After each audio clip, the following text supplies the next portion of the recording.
What's going on, ladies and gentlemen? It's me at HEAD, back with another video. And like I said that I was going to do, you saw my SummerSlam results show, my SummerSlam and Monday Night Raw results, views and highlights and all that, and that got over 230 views, and I'm very, very grateful for that. Absolutely fast as well. Now, I promised you an NXT Takeover. As I'm recording this video right now, I just finished watching NXT Takeover. 5-star show. That's all I'm saying. 5-star show. Unbelievable show. From start to finish, top to bottom. And it was flat out better than SummerSlam. I couldn't understand why people hyped this so much, and in a way it was a good thing it was on the WWE network, because like they said, if it had been on another pay-per-view network, they wouldn't have finished the show. So it's a good thing they actually did do it on the network. But anyway, I'm going to bring it up here. I didn't have time to write, so as I'm looking into this camera right here, I'm going to be looking down here a lot because I got the notes, some of the pinpoints of the match of the NXT show right here as I'm looking at this right now. So if I look down a lot, I'm not looking up a lot, it's because I'm reading it down here. I don't have it on here on my notepad and everything. I'll probably have I have the matches wrote down, but I don't have I had to pinpoint it all. It just saves time. Just saved a lot of time, a lot of waste. I'm not wasting my own time in the process. Now, the kickoff of the match, I didn't see what happened on the pre-show, but the match that kicked off was Tyler Breeze one-on-one with the legend that is Mr. Jushin Thunder Liger. WCW, Ring of Honor, PCW, list goes on and on. The guy's been there, done it, seen it. A great, good, solid, great, good, can you say great, good?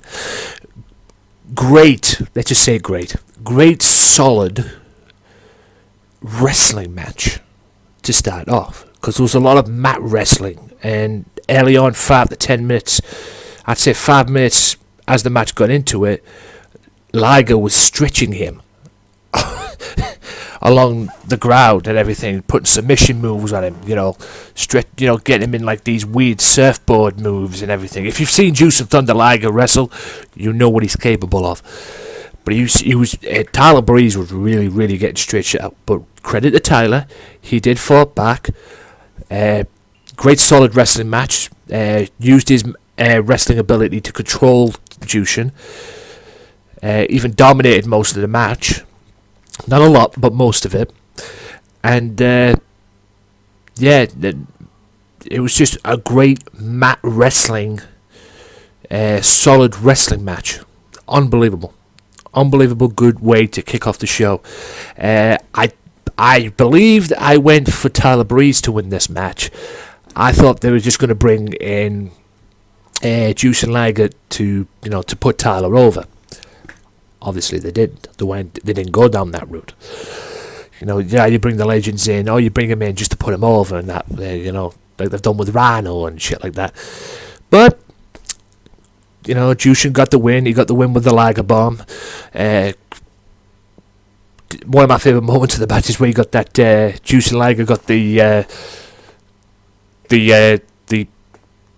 selfie foam, the stick thing, and he did his own selfie thing, just mocking Tyler Breeze. I thought it was hilarious.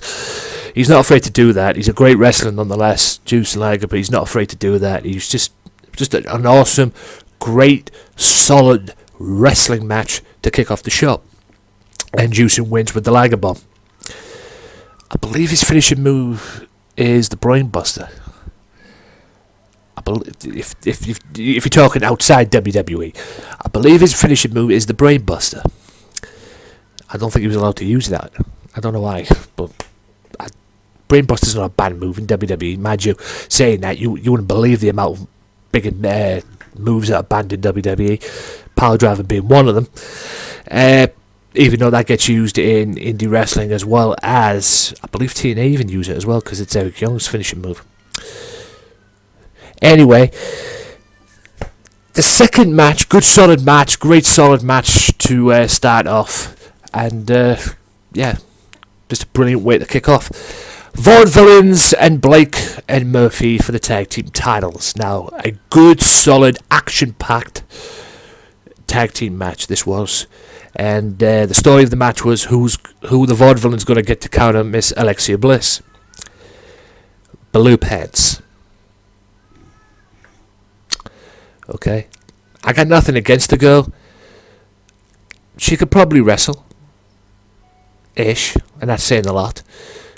But she needs a theme music. Yeah. That's what? Makes no sense. But she seemed to have got over with the NXT crowd. And again, great technical wrestling match. Great tag team wrestling. Solid tag team match. A great solid tag team match, which I felt was dominated most by Blake and Murphy, to be honest with you. I thought they, being the champions in that, they really had the Vaudevillains on the back pedal, and I believe they were in control for most of the match. And then my favourite moments of the match were Blue Pants chasing Alexa Bliss. Alexa goes to slap the Vaudevillains like she's been doing. She's been practically bullying them for the past couple of weeks on NXT. And then Blue Pants blocks her and slaps her.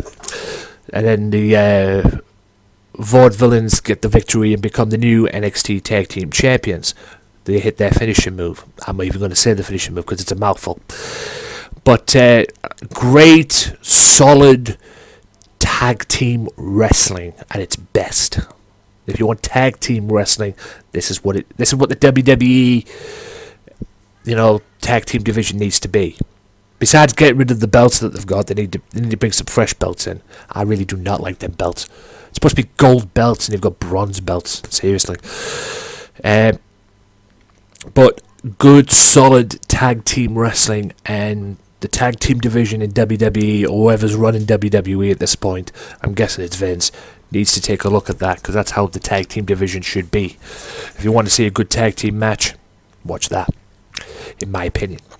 Now, the next match after that was the debut of Mr. Apollo Cruz, all better known to British indie wrestling fans, and especially Preston Championship Wrestling fans, PCW, as Uhaa Nation.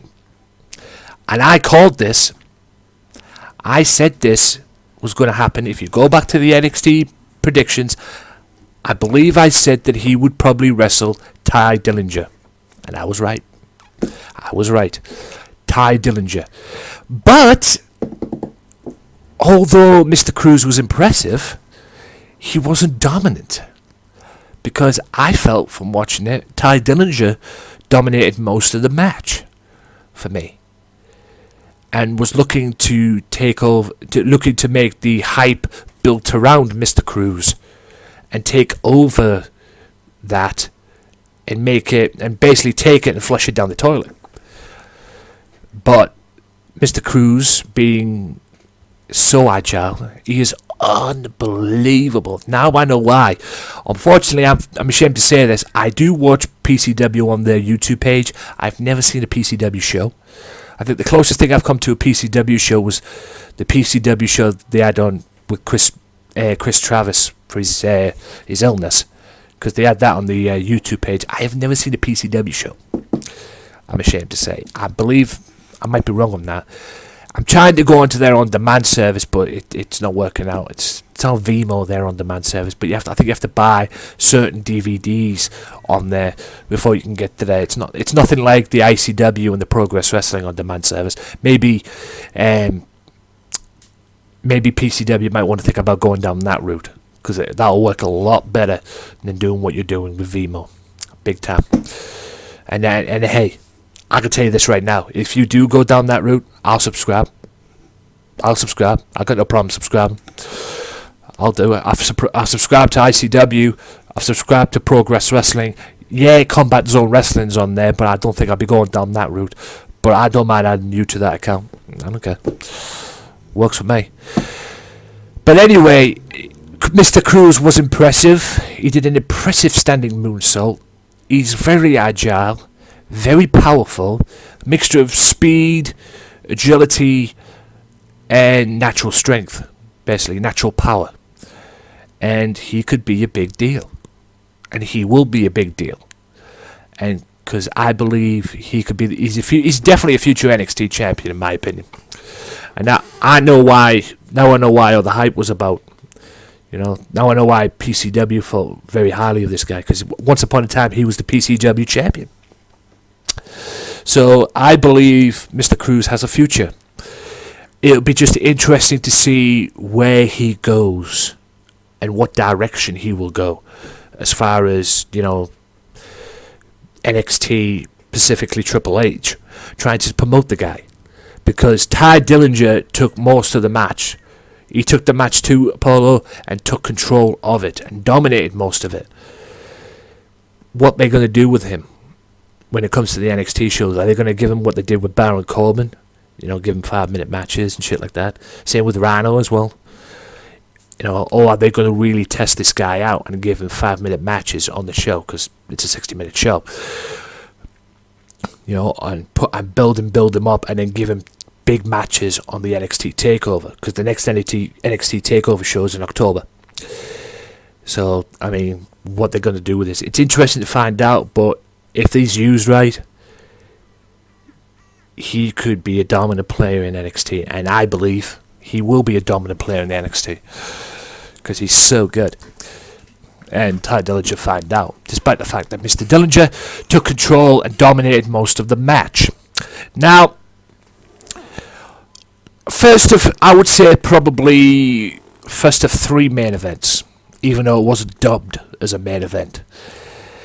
Because the two main events of the show were the women's title and the NXT title, and quite rightly so. But I would say this was first of 3 main events, quite frankly. Baron Corbin and Samoa Joe. Did I say Samoa Joe? I meant Samoa Joe, sorry. Just get my teeth back in there. Good physical, hard-hitting match this was. 2 heavyweights. First 10 minutes at the most. I believe Corbin dominated most of the match. He really took it to and showed no intimidation towards Samoa Joe. But I would say the last maybe 15 minutes of the match, maybe 10 to 15 minutes, 5 minutes, whatever. Last 15 minutes of the match, or maybe 10, it was just a hard-hitting physical match. It was basically, it went from being a wrestling match, hard-hitting offense from both men, even Corbin.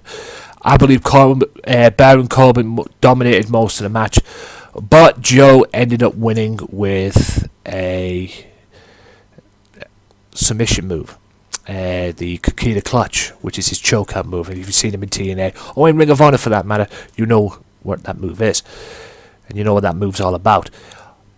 All in all, a good, solid, hard-hitting physical match, and Mr. Corbin now is no longer undefeated thanks to Samoa Joe, because Samoa Joe, being the veteran that he is, he's been around 16 years now, and Corbin only got signed to NXT. He was recruited basically, and but credit to Mr. Corbin, he took it to Samoa Joe. He took the fight to him. Hard hitting power, used his strength. I mean, the guy's 6'8" for crying out loud. But Joe, using experience, using his submission move, the Kikita Clutch, got him and made him tap out. I don't think he did tap out, actually. I think he passed out.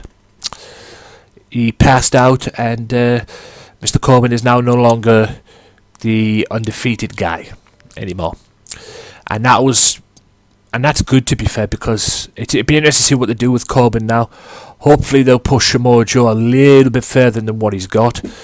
But these 5-minute, 2-minute matches, or 30 seconds or 1.5-minute matches that he was having on NXT weren't getting over with the NXT crowd, or probably weren't getting over with him. And from what I've seen on NXT, the only 2 matches that he's had, 2 really test matches that he's had, was one with Samoa Joe and the other one being with Rhino. And he beat Rhino, but he couldn't beat the Samoan Submission Machine. And there is a reason he is called the Samoan Submission Machine. Watch the match. Now we go on to the two main events, and you know what? I'm going to start off with the ladder match. Yes, the ladder match was on last, but you know what? I'm going to start off with this ladder match. 20-minute ladder match. Physical as hell. The NXT champion, Finn Balor and Kevin Owens. And not that I didn't have any respect for Owens, because I think Owens is great. But my respect level for Owens went to a new level, considering he went through this 20-minute physical match. It was a fight, basically. A ladder match. No wrestling match. No wrestling in it, quite frankly. It was just a physical brawl. And one of my favourite moments of the match, well, one of my talking points of the match is Owens takes a backdrop on the ladder. Now, for those of you already know ladders. When you open the ladder, it opens up. There's one side and there's one side, right? Lay that side as it stands, right? Take that down, lay it down on the floor. Owens took a backdrop right in the middle of it.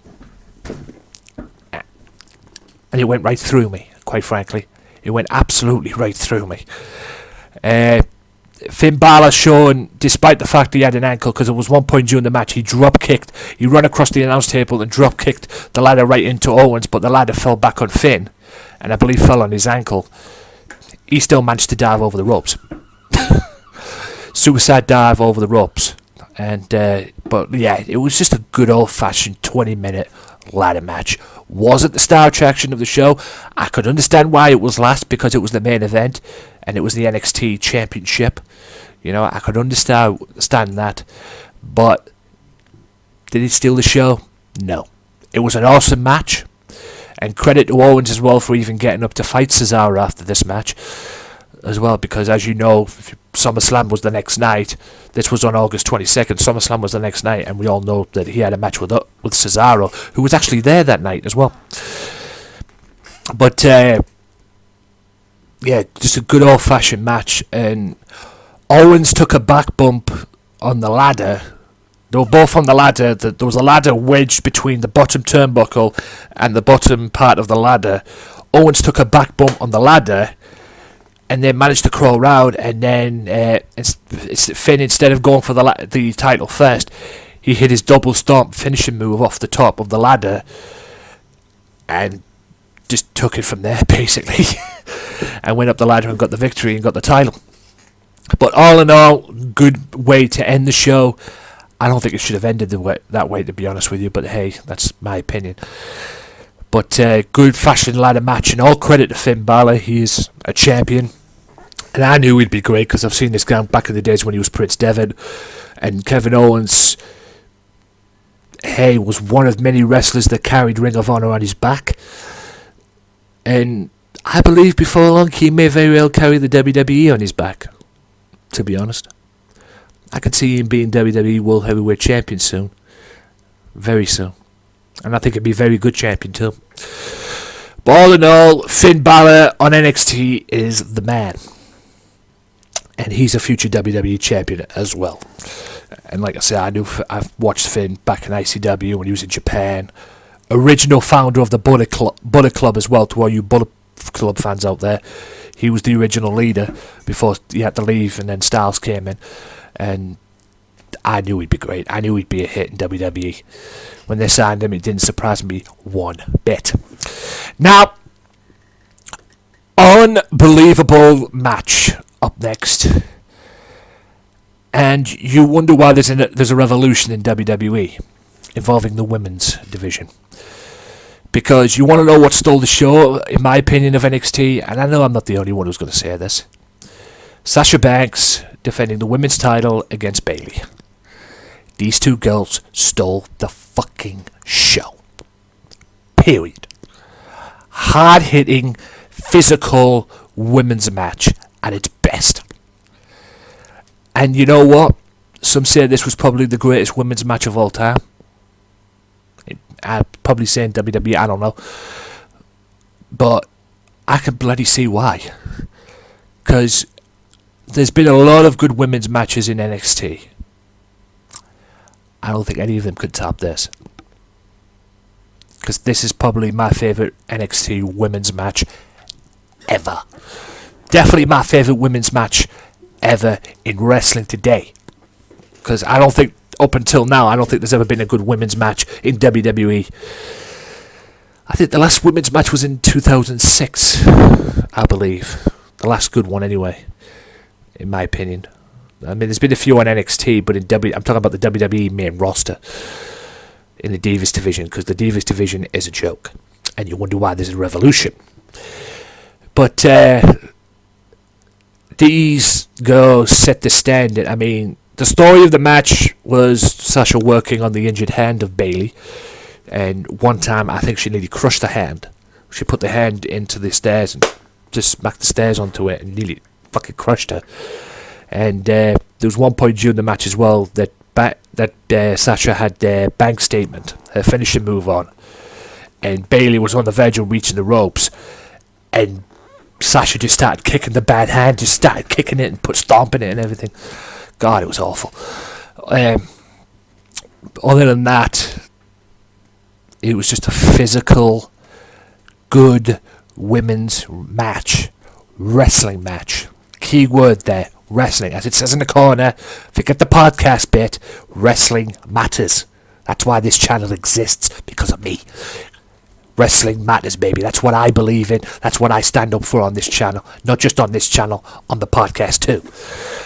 And it ended with the damnedest reversed Hurricane Rana I've ever seen. A reverse Hurricane Rana from Bayley off the top rope, and I swear it nearly killed Sasha. She took a flip, bump. Oh my god, unbelievable! And then Bayley wins it with the Bayley to belly, which is the belly to belly suplex, finishing move, and gets the title. Just an epic 5-star women's match. And like I said on my podcast on previous, and I'll say it again, there is women's wrestling in WWE.